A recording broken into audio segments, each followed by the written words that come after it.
we went into quantum numbers, and quantum numbers are kind of like having a ticket to a football game where it tells you what seat to sit in. And so it's like we're trying to give the electrons seats in a way in the atom. And then we'll be able to know which ones they are and how to talk about them. So here's some examples of what seats might look like. They're all going to end with a 1/2. But you'll notice I've got them in different colors. And so the different colors can kind of tell us information. It's also things that are, I've got them color coded below also. So the 4 quantum numbers, like football game ticket, you have your principal quantum number, and we use an N, and they just go up from 1. So it's like the first energy level. It's like that. It's a little bit different than energy levels, but it is. It is the first energy level too.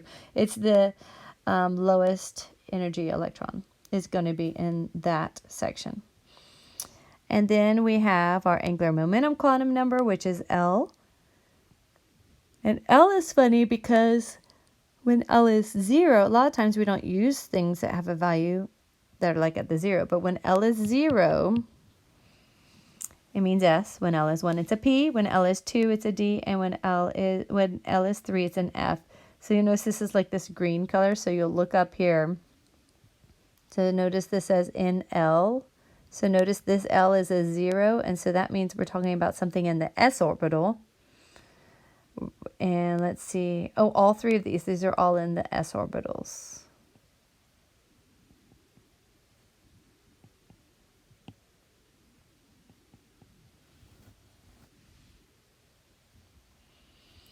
Then once you get past that, notice the word for these are subshells too, by the way, subshells. So you have your shell, that's the energy shell. That's like the level. It's like the energy level that you're talking about. Then you have your subshells. And so, again, you can have 1 S, you can have 3 Ps, you can have 5 Ds, and 7 Fs. And then you have magnetic quantum number. This is this M sub L value right here in blue. And you'll notice it's kind of like saying you've got all these numbers of orbitals of each type. It's kind of like if we gave those orbitals little numbers that fell in that L range. So when L's 2, 1, or 0, then that's how we get these M sub L. So we know which of the orientation, which of the orientations that the electron is in. And lastly, we have M sub S. The big deal on M sub S is that you can have a positive or a negative spin, and we always call spin 1/2. That's an intrinsic property of the electron spinning is. And there's a little teeny tiny picture to help you with it. So then we go through and we talk about things that are possible and things that are not possible. So this just I'll just pick this one right here. So 4p, the 4 in front means that it's in the 4th energy level. The p means that it's L equals 1, and then the possible M sub L's could be any of these, and the possible M sub S's could be any of those. And this is a really popular style of question. Which orbital is described with these numbers? So the 3 means the 3rd energy level, and then notice the D. You don't actually have to put anything down for M sub L, so you can just say 3D. And then here, which one of these is not as loud? And you'll notice that we've got the little formulas to get between them. Right here, M sub L has got to be 0. It can't be any greater than L's. M sub L's can't be greater than the L's. So there's more practice, Quizlets, all kinds of things to help with that. Then we have the Aufbau principle, and we have these 4 little principles. I would just say that, like, don't overly stress about the names of them, but just make sure that you understand that. Notice in the P filling right here, you fill 1 electron each before pairing them up. That is super, super important. We did talk about paramagnetism and diamagnetic. Diamagnetics when everything is all paired. And the example that's highlighted right here, this would be something that is paramagnetic. These guys are paramagnetic because they are unpaired, whereas this thing would be diamagnetic because everything is paired. And just notice that when you're writing things out, always start with like the 1s and then the 1s and then the 2s and then the 2p. Like start with the 1s and then the 2s and then the 3s, the lowest energy. Can I have a picture here to help everyone remember? The idea is that we got our lowest energy is the n equals 1, and then n equals 2 is the next lowest. So this is a picture, and it's kind of trying to put it like it's being an atom. So it's actually, these curves are crossing over like 1s. You see it's crossing over the 2s, and then there's 2p, and so we've got all these different colors, but they're crossing over to kind of show you, if you were to take like a quarter of an atom and you had your nucleus in the middle, kind of shows you what you mean. So 1s is low energy, meaning that it's closest to the nucleus. This distance is small. And then the 2s is a little further out, and then the 2p is a little further out. So when you see us and we're talking about energy, that's what we're meaning, is that like they're a little further out and a little further out and a little further out.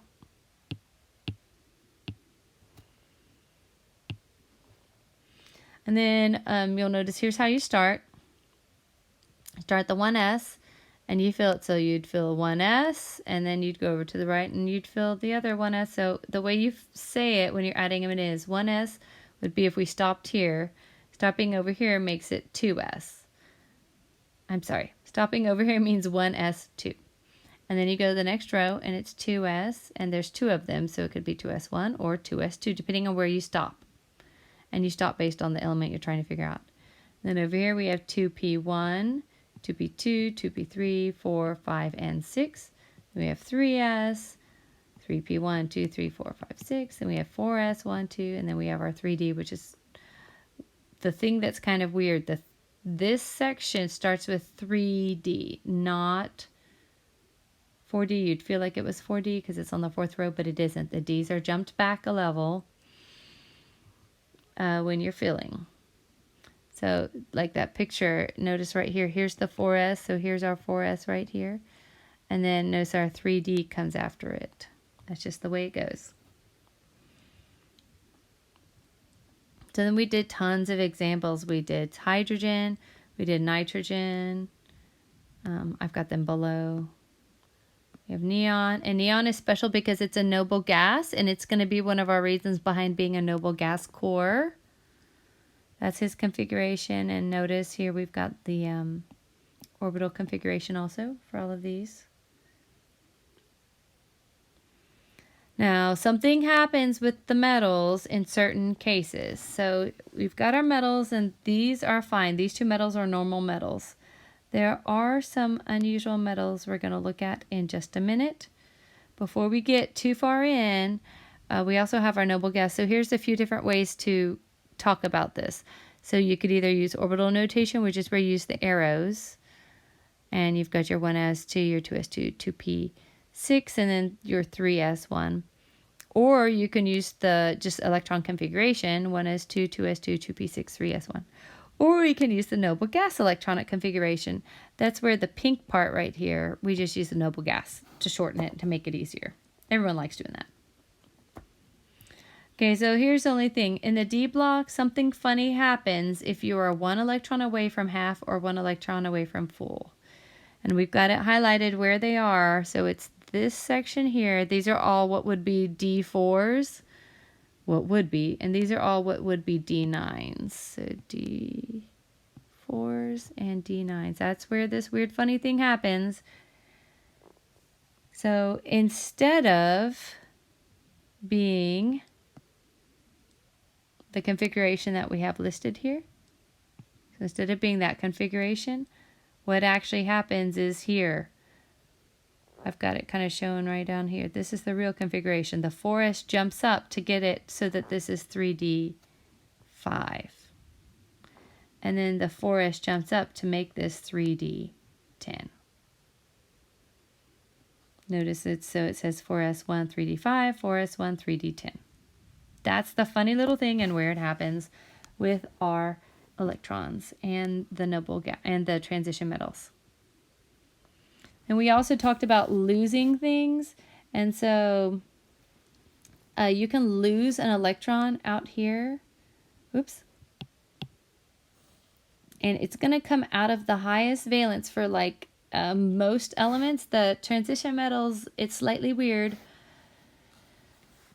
We've got them all highlighted. So I've got the valence electrons. Those are the electrons that match up with the highest energy level. you can see how many total valence electrons we have, like 8 electrons, or like there he's got 1 valence electrons. Core electrons, this has 2 core electrons and has a total of 10 electrons. So when a metal loses an electron, it's going to come out of the valence, and it's the highest valence, the highest energy shell. It's going to come out of the valence electrons. You can see that's the one that's lost. And then when you're gaining, you're going to gain into the highest level. So P is higher than S. And then we use this word isoelectronic, so that just means that they both have 10 electrons. And then we had this little exception about D block transition metals. So D blocks prefer to become positive. They lose an electron, like all metals. So they have 2 very, very closely spaced 3D and 4S. They lose from the 4S before the 3D. And I know that's the highest number, but sometimes people struggle with this because the 4S is a little bit in. It's inward. But it is, again, it's the highest number. You lose from him, and then you can lose from your D. So you'll notice first you lose the 2, and then you lose. So if we want to make CO plus 2, you just lose both of them from the 4S. You don't write the 4S anymore. That's why the 4S is missing. And then if you want to make the third, that means you have to lose an extra electron. So we've got it coming out right here. You can see it.